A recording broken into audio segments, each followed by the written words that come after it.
నీవు మహారాజు దర్శనం కోసం వచ్చావా? ఆ దూతగా వచ్చిన వానికి ఆయుధంతో పని లేదు. నీ గదను ఇక్కడే వదిలివేయి.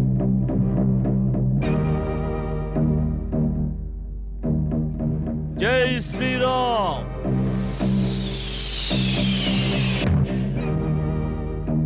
ఇది రాకుమారుడు అంగదుని గద.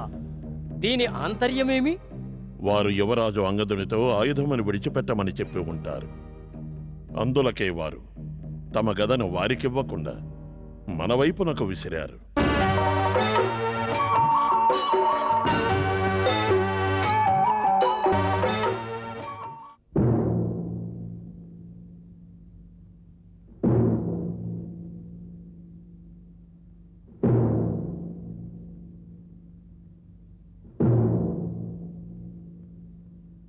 జయము జయము లంకేశ్వరులకు.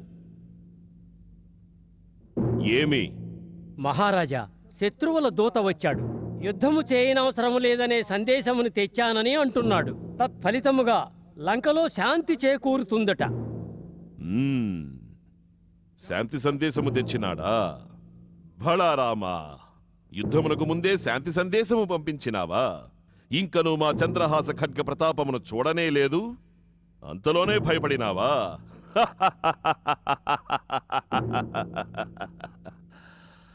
ప్రవేశపెట్టుము ఆ దూతను. చిత్తం మహారాజా.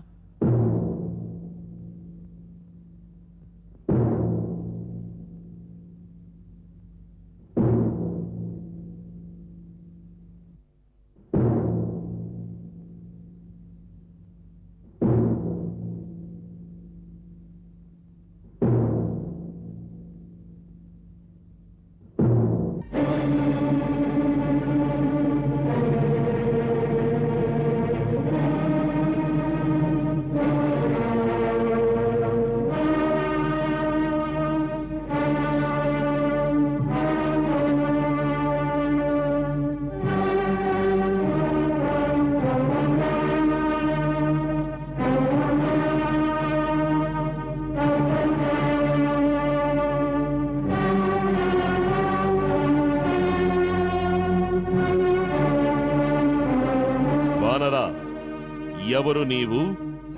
ఏమి సందేశము తెచ్చినావు? మహారాజా, సభ్యత గల రాజాస్థానములకు ఒక విధాయకమున్నది.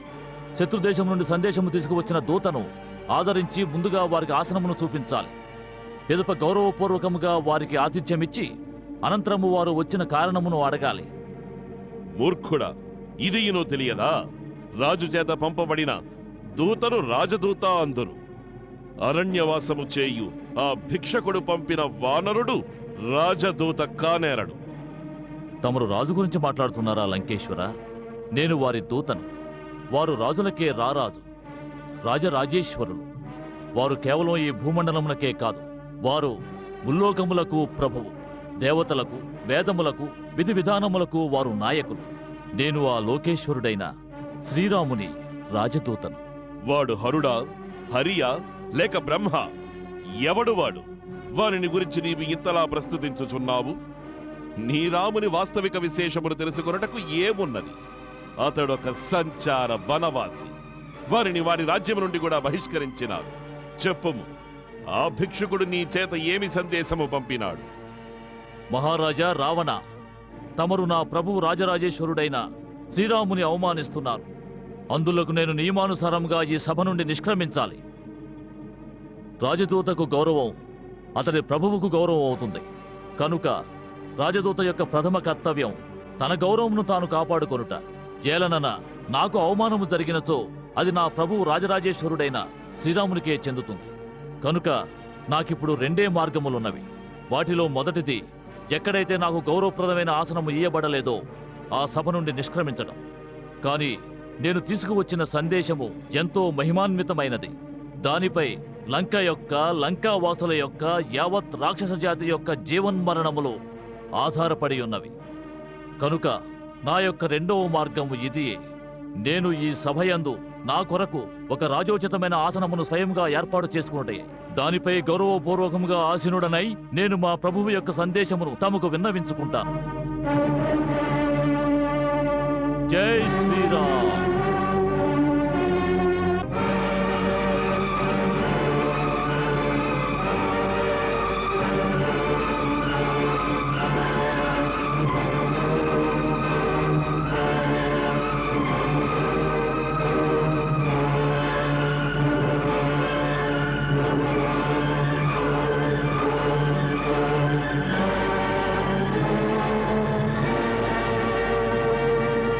శ్రీరామ్.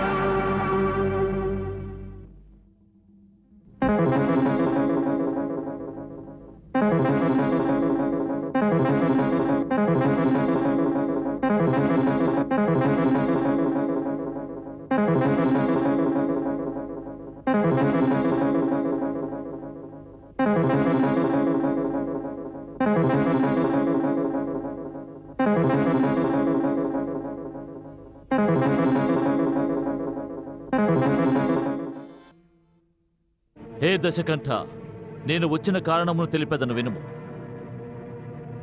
నేను తమ హితమును తమ శ్రేయస్సును కోరి శ్రీరామచంద్రుని దూతగా వచ్చితిని.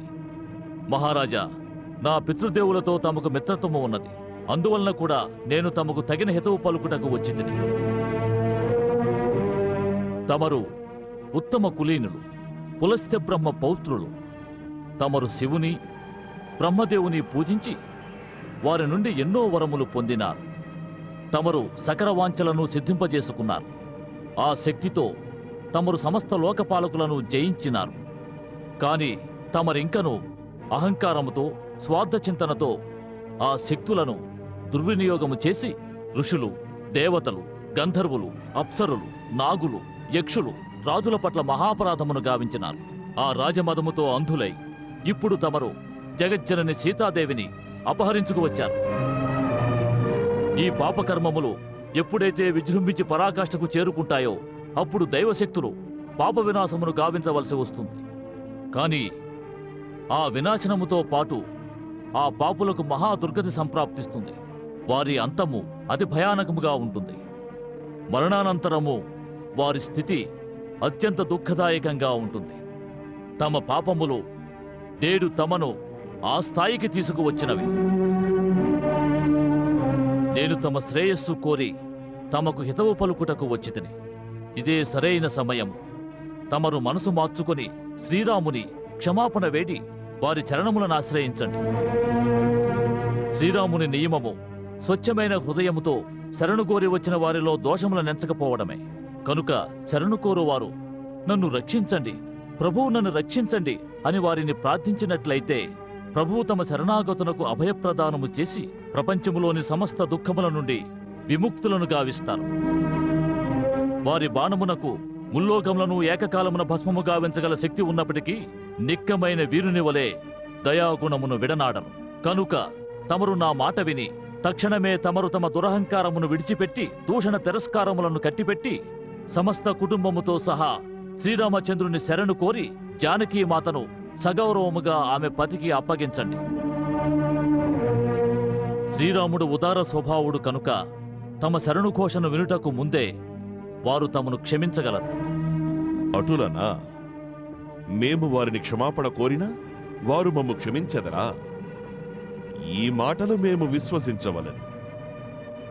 మేము సీతను గైకొని మా కుటుంబ సమేతముగా నోరు మెదపకుండా వారిని క్షమాపణ కోరుటకై వారి శిబిరమునకు వెళ్ళిన పిదప మమ్ములను క్షమించకున్నచో, మమ్ములను బందీలను చేసినచో ఈ జగము మమ్ము పరిహసించునే. ఈ విషయము విశ్వసించుట ఎటుల? మహారాజా రావణ, ప్రభువు పట్ల విశ్వాసం ఉంచవలసినదే.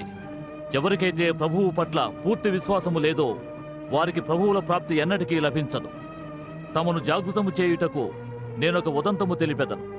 మా వానర సైన్యము సర్వసన్నద్ధముగా లంకను నలువైపులా చుట్టుముట్టినది. అందరూ లంకపై ముట్టడి జరుపుటకు శ్రీరామ ప్రభువు ఆజ్ఞ కొరకై నిరీక్షిస్తున్నారు. కాని ఆ సమయమున ఆ కరుణాసాగరుడు నన్ను పిలిపించి ఇటుల తెలిపినారు. అంగదా, రావణుని వద్దకు వెళ్లి చెప్పు, నాకు యుద్ధజ్వాలలలో లంకలోని అమాయక ప్రజలను ఆహుతి చేయుట ఇష్టము లేదు. ఒకవేళ అతడు జానకిని సగౌరవముగా నాకు స్వాధీనము చేసినట్లయినా వానిని ఆ క్షణమే క్షమించి వేసెదను. లంక నుండి మరలిపోయేదను. నేను శాంతిని కాంక్షిస్తున్నానన్నారు. వారు నన్ను శాంతిదూతను గావించి తమ సమక్షమునకు పంపినారు. ఈ మాటలు స్వయముగా రాముడే పలికినాడా?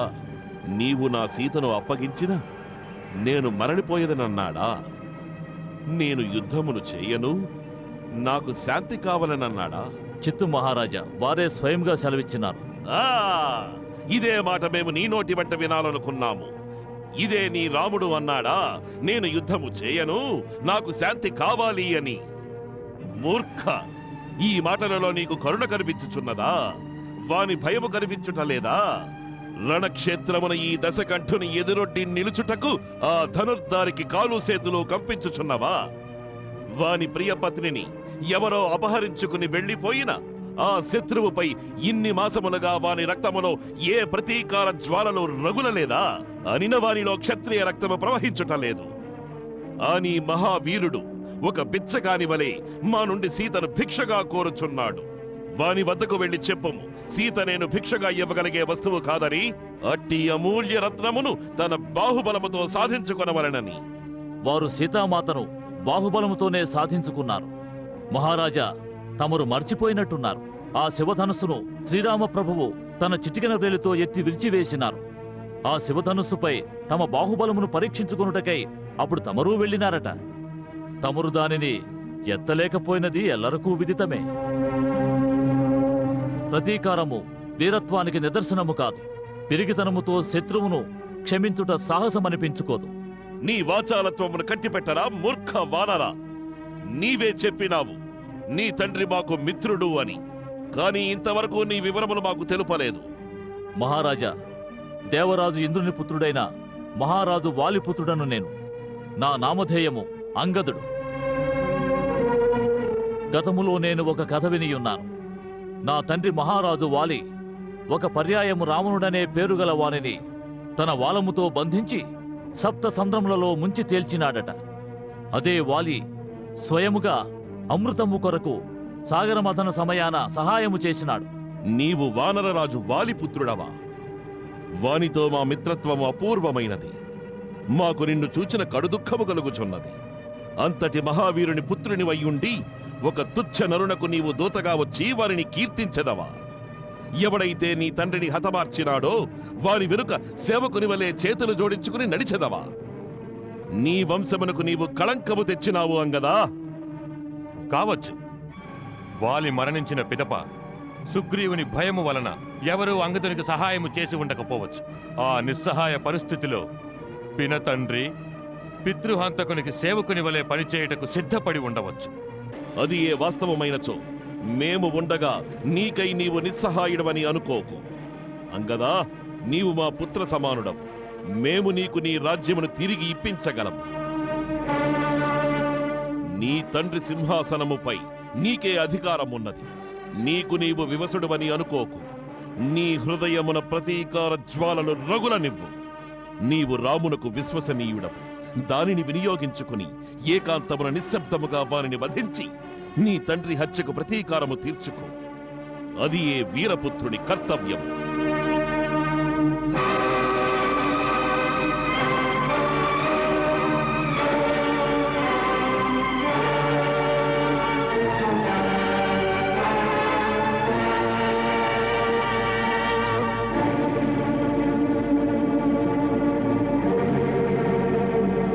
హే దశానన, తమరు పదే పదే వీరత్వము గురించి వ్యాఖ్యానించుతున్నారు. కానీ నిక్కమైన వీరత్వ లక్షణాలు తమకు తెలియవు మహారాజా. ప్రతీకారము వీరత్వమునకు నిదర్శనము కానేరదు. పిరికివాడు ఎన్నడూ శత్రువును శిక్షించు సాహసము చేయలేడు. నా శ్రీరామ ప్రభువు తమ అపరాధములను మరచి తమకు వారి చరణముల వద్ద ఆశ్రయమిచ్చుచున్నారనినా అది వారి మహోన్నత గుణము, వారి ఉదారత్వము, వారి మహావీర లక్షణమే కాని ధీరత్వము కాదు. వారు తమ బాణములతో తమ మాతామహి తాటకిని, తమ మామ మారీచుని, తమ సోదరులు ఖరదూషణుల వంటి యోధులను, వారి విశాల సైన్య సమూహములను ఒంటరిగా హతమార్చినారు. వారిని శక్తిహీనులు అనుకోవద్దు. వారు ముల్లోకములకు ప్రభువు. మహాబలుడైన నా పితృదేవుడు మరణ సమయమున రాముని శ్రీచరణములను సేవింపుమని, వారి ఆజ్ఞను పాలించుమని నన్ను ఆదేశించినారు. కనుక తమరు నాపై దయ చూపించి నాకు సహాయము చేయవలసిన అవసరము లేదు. ప్రస్తుతము తమరే తమ పైన దయ చూపించుకొనవలెను. తమరు సత్యమును గ్రహించి శ్రీరాముని శరణు వేడుకుని తమ దేశమును, తమ రాక్షస జాతిని వినాశనము నుండి కాపాడుకొనుడు. చాలించు!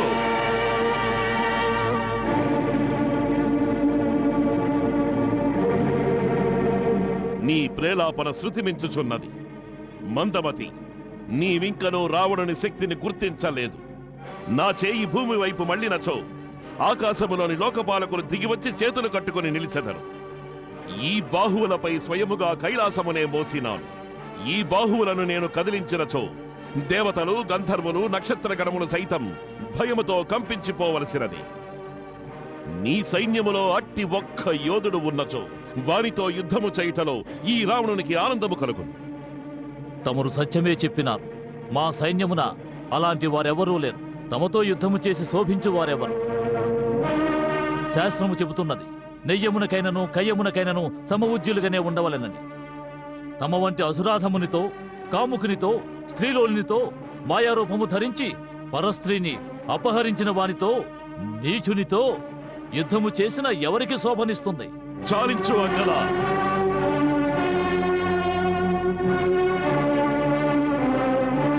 ఒక్కటి గుర్తుంచుకో, నీవు దూతగా పంపబడిన వాడవు. అలాగని ఏం మాట్లాడినా మా నుంచి తప్పించుకోగలవని అనుకోకు. దూతకు కొన్ని నియమములున్నవి. రావణుని ఎదుట వాటిని మీరి మాట్లాడినట్లయితే అదే నీ చివరి ప్రేలాపనవుతుంది. అభాగ్యుడా, నీకీ రావణుని సాయం అనవసరమైనచో వాని వద్దే బానిసగా ఉండు. రావణుడు రావణుడు ఎన్నిసార్లు ఆ పేరు వల్లెవేస్తారు మహారాజా? నాకీ సత్యమును తెలుపండి. ఈ జగత్తులో ఎంతమంది రావణులు ఉన్నారు? నేను ఎంతో మంది రావణుల పేర్లను నా చెవులతో వినియున్నాను. మహారాజా, వారిలో తమరు ఏ రావణుడు? ఒక రావణుడు రాజైన వాలిని ఓడించుట కొరకై పాతాళమునకేగినాడు. అక్కడి బాలకులు వానిని గోశాలలో బంధించి బాగా కొట్టినారు. అప్పుడు వాలియే వానిపై దయచూపి విడిపించినాడు. ఇంకొక రావణుని గురించి నేను విన్నది, కార్తవీర్యార్జునుడు వానిని ఒక జంతువు వలె భావించి బంధించినాడు.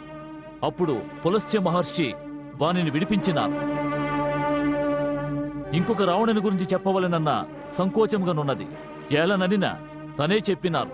నా పితృదేవుడు ఆ రావణుని తమ చంకన పెట్టుకుని తమ పూజా కార్యక్రమములు చేసుకునేవారట.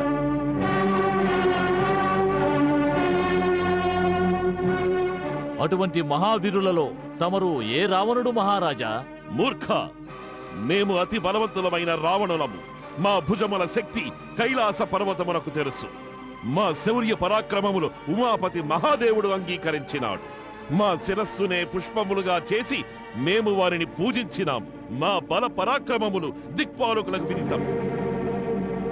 వజ్ర సదృశ్యమైన మా గుండెల కాఠిన్యము దశ దిశలలో ఉన్న దిగ్గజములకు తెలుసు. ఆ దిగ్గజముల దంతములు ఈ గుండెలను ఢీకొని ముక్కలైనవి. మేమట్టి జగత్ ప్రసిద్ధమైన ప్రతాపము గల రావణులం. మతగజము నావలో అడుగిడిన ఎట్లు కంపించునో మా పదముల తాకిడికి భూమి ఎట్లు కంపించును.